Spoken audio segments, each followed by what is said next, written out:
uhereye mu kuremwa kw'inyoko muntu ukageza ubu. Amateka yaranzwe no kwisubiramo, icyiza n'ikibi byagiye bisimburana nk'uko ijoro risimburanwa n'amanywa, izuba rigasimburanwa n'ukwezi, ibihe by'imvura bigasimburanwa n'ibihe by'umucyo. Ni muri ubwo buryo n'ibihe by'intsinzi byagiye bisimburanwa n'ibihe byo gutsindwa.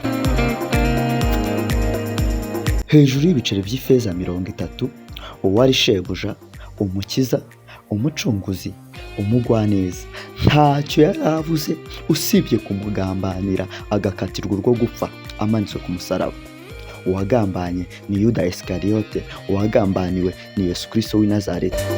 Uyu munsi turagaruka kuri Judas Iscariot n'ivanjiri ye yanditse itaragiriwe amahirwe yo kwandikwa muri Bibiliya nk'izindi vanjiri z'izindi ntumwa. Tubahaye ikaze. Iyi mwumva ni inama y'ubuzima, ikiganiro ni roho nzima mu mubiri muzima. Imana ibahaze ibyiza. Birashoboka neza ko waba utarakora subscribe, like, share na comment. Uyu ni umwanya wawe kugira ngo dushyigikire, udutera inkunga ukora ibyo bintu uko ari bine. Kuri mikoro ni Kwizera Abbas. Ikiganiro kirakomeje mu kanya. Mu mwanya ushize wibaza guti Yuda uyu ni muntu ki? Yabayeho ryari? Yapfuye ryari? Ese ni iki cyamwishe? Yuda uyu yavutse mbere gato y'ivuka rya Yesu Kristo kandi anapfa nyuma gato y'ivuka rya Yesu Kristo. Amateka ntago agaragaza neza igihe Yuda yaba yaravukiye. Icyakora agaragaza igihe yapfiriye ko ari hagati y'umwaka wa 30 na 33. Amateka akomeza agaragaza ko akomoka mu gisekuru cy'Abayisikariyota, kuko na se umubyara yitwa Simoni Esikariyota. Bakagira n'umujyi cyangwa igikingi batuyemo kibitirirwa cyitwa Kariyoti. Rimwe na rimwe umuntu ajya asekerwa n'amahirwe. Ishaba si ugusekerwa n'amahirwe, ahubwo ishaba ni igihe amahirwe aza wari umwiteguye ukamubyaza umusaruro. Muri ubwo buryo Judas Iscariot nawe mahirwe yamugezeho asanga ariteguye, kuko n'umwe mu bagiriwe umugisha wo gutoranywa muri Yudeya yose ngabe umwe muri 12 za Yesu Kristo. Ndavuga intumwa. Izo ntumwa zari Simoni Petero, Andereya mwene se, Yakobo mwene Zebedayo, Yohana mwene se, Filipo, Bartolomayo, Toma, Matayo umukoresha w'ikoro, Yakobo mwene Arufayo, Tadeyo, Simoni Zerote ndetse na Yuda Iskariyota. Nguko uko Yuda yatangiye urugendo rwamugize ikirangirire mu isi y'icyo gihe no mu isi y'ubu. Arazwi mu mateka ya Kristo hose, ntawe utamuzi. Akimara gutoranywa ntibyagarukiye aho, ahubwo ahise agirirwa n'icyizere cyo gushingwa imiya, koramo ntabure. Uko tubivuze haruguru, yajyaga akoramo akirinda ko yabura. Iyo usomye mu butumwa bwiza uko bwanditswe na Yohana umutwe wa 12 umurongo waho wa 6 habivuga neza. Reka dusome. Icyatumye avuga atyo si ukubabarira abakene, ahubwo nuko ari umujura kandi ari we wari ufite umufuka w'imiya, akiba ibyo babikagamo. Kamere muntu yo gukunda imiya muri Yuda yarushijeho gukura. Umunsi ku munsi Yuda arushaho gukunda imiya. Ntacyo atagombaga gukora rero ngo imiya zironke, yaba kwiba, yaba kwica, yaba kugambana kuganisha ku rupfu. Nuko Yuda yagize gutya agambanira umwami we bitewe no gukunda imiya. Iyo usomye muri Matayo ibice bya 27 umurongo waho wa 3, maze Yuda wamugambaniye abonye ko urubanza rutsinze Yesu aricuza, asubiza abatambyi bakuru n'abakuru bya bice by'ifeza 30 ati, nakoze icyaha kuko nagambaniye amaraso y'utariho urubanza. Nk'uko ntacyo ushobora gukora gusubire mu hahise hawe ukosora ibitaragenze neza, ahubwo ahahise hawe uhigiraho ugakosora none n'ejo hazaza hakarushaho kuba neza. Niko na Yuda ntacyo yagombaga gukora ngo ahurizemo umugambi mubisha w'abafarisayo n'abatambyi bakuru bari bagambiriye kwitana Yesu bamuziza kwita ko ari umwana w'Imana, umwami w'abayuda. Iyo ukomeje gusoma umutwe wa 27 w'ubutumwa bwiza uko bwanditswe na Matayo ugamanuka hepfo, hakwereka iherezo rya Yuda nuko byagenze. Ibi sinabura kubibabwira. Abashakashatsi n'abahanga mu bijyanye na Bibiliya ntibabivugaho kimwe.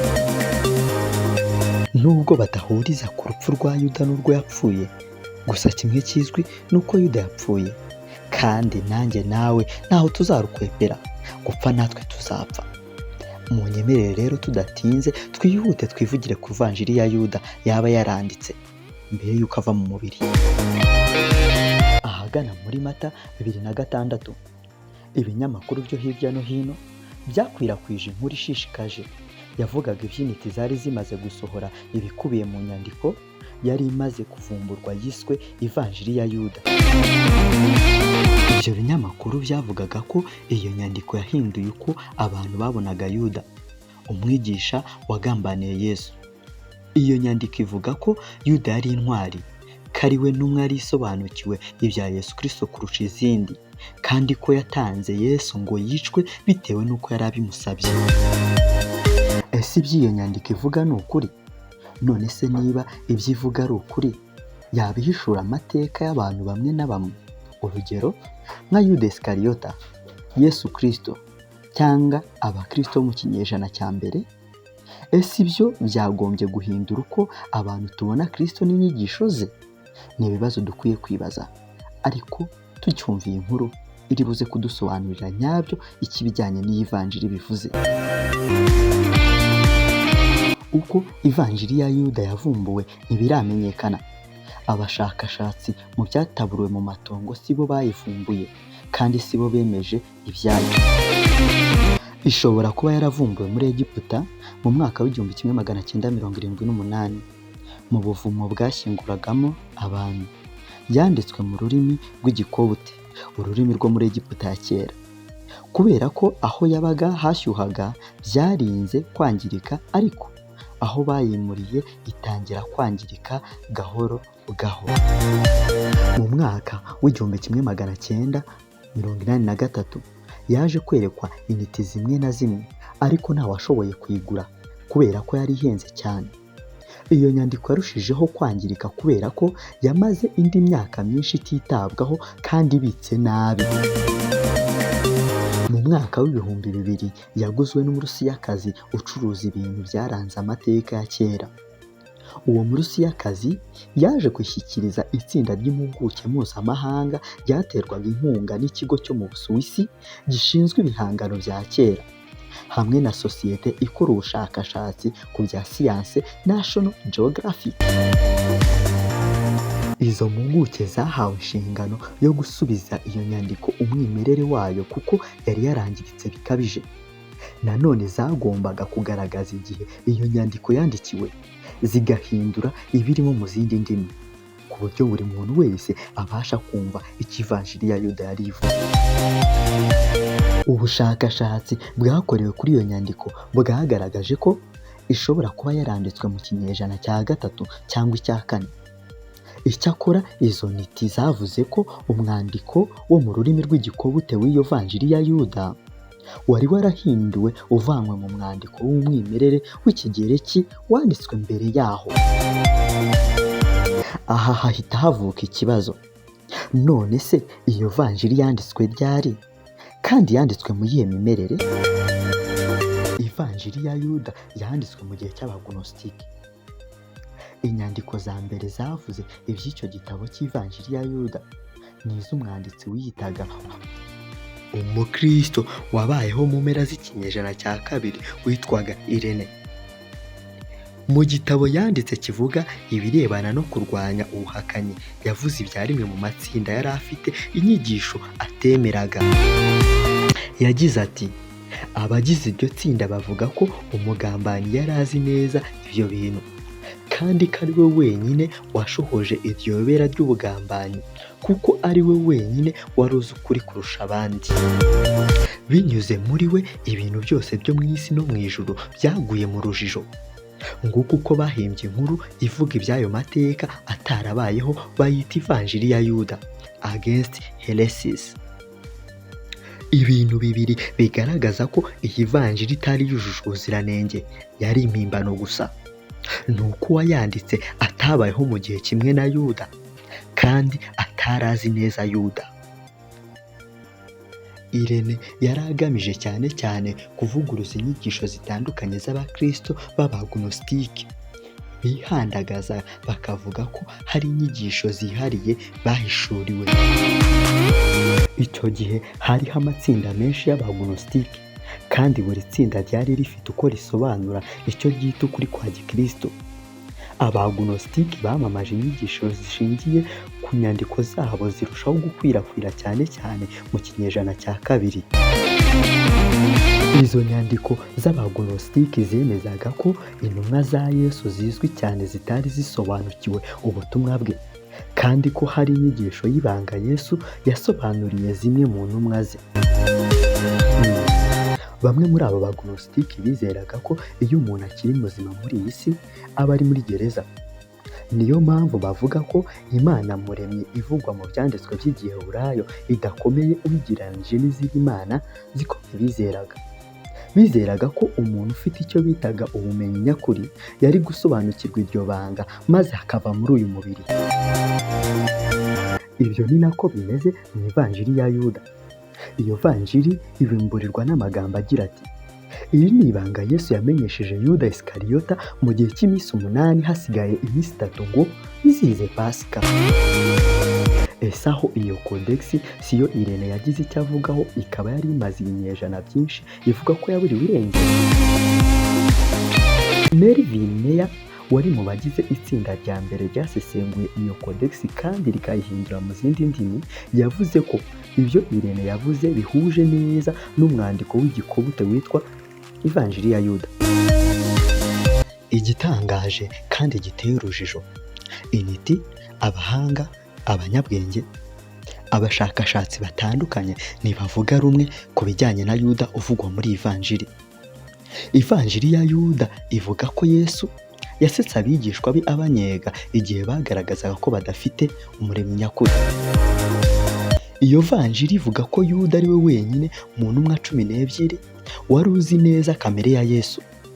Ngo ibyo nibyo byatumye Yesu amuhishurira amayobera y'ubwami.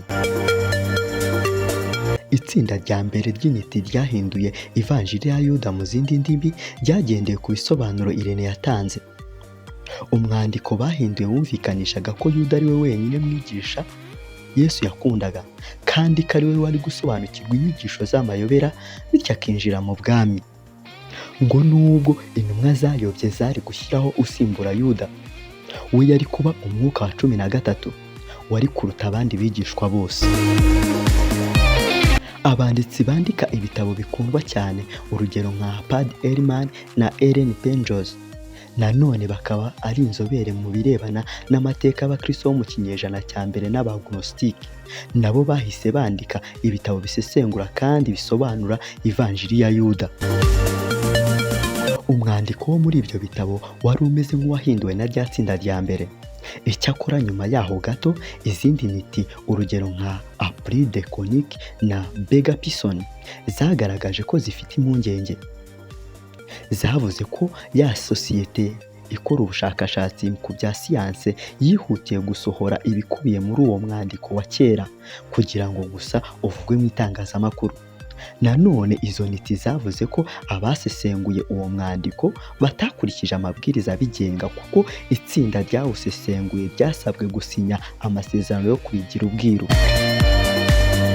Ubushakashatsi bwagaragaje ko intiti zose zasesenguye iyo nyandiko nta n'imwe yigeze yemeza ko ibikubiyemo ari ukuri.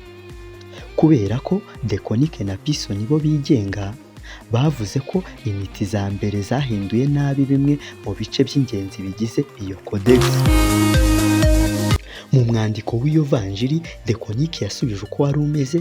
Yesu yise Yuda umudayimoni wa 13 aho kuba umwuka wa 13.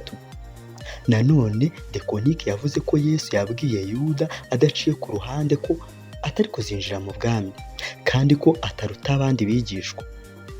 Byongeye kandi ngo Yesu yabwiye Yuda ati: uzakora ibibi kurusha abandi bose, uzatanga umwana w'Imana Dekoniki we yumvaga ko ivanjiri ya Yuda igamije gusebya izindi ntumwa zose. Umwanzuro Dekoniki na Pisoni bagezeho ni uko Yuda atagaragazwa nk'intwari mu ivanjiri ya Yuda. Kuwo mwanzuro bagezeho. Mu gusoza, intiti zose zasesenguye iyo nyandiko, zaba zumva ko Yuda uvugwa muri iyo vanjiri yari intwari cyangwa umudayimoni, nta n'umwe muri zo wigeze yemeza ko ibikubiye muri iyo nyandiko ari ukuri. Bat Ehrman yabisobanuye agira ati, iyi vanjiri ntiyanditswe na Yuda cyangwa ngo yandikwe n'umuntu umwiyitirira, kandi iyi vanjiri ntiyanditswe n'umuntu wabayeho mu gihe kimwe na Yuda kandi wari umuzi neza. Ku bw'ibyo, iki si igitabo gishobora kuduha ibisobanuro by'inyongera ku birebana n'ibintu byabayeho mu gihe cya Yesu.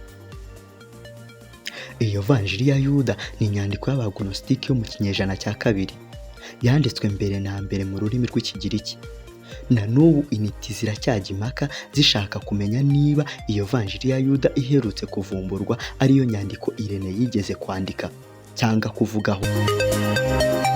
Icyakora iyo vanjiri ya Yuda itanga gihamya ifatika yuko hari igihe udutsiko tw'abakristo b'ikinyoma binjije inyigisho zabo mu itorero bigatuma ricikamo ibice.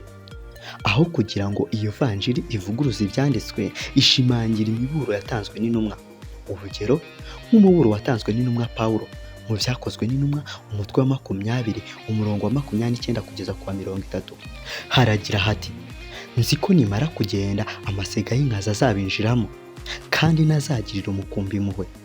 Muri mwe ubwanyu hazaduka abantu bagore ku kuri kugira ngo bireherezeho abigishwa. Burya ikigira itangira cyose kigira n'iherezo. Naha dusubikiye amateka ya Yuda n'ivanjiri ye. Naho ubutaha. Yego nibyo mwabyumvise, naho ubwo bundi butaha. Turabakunda cyane.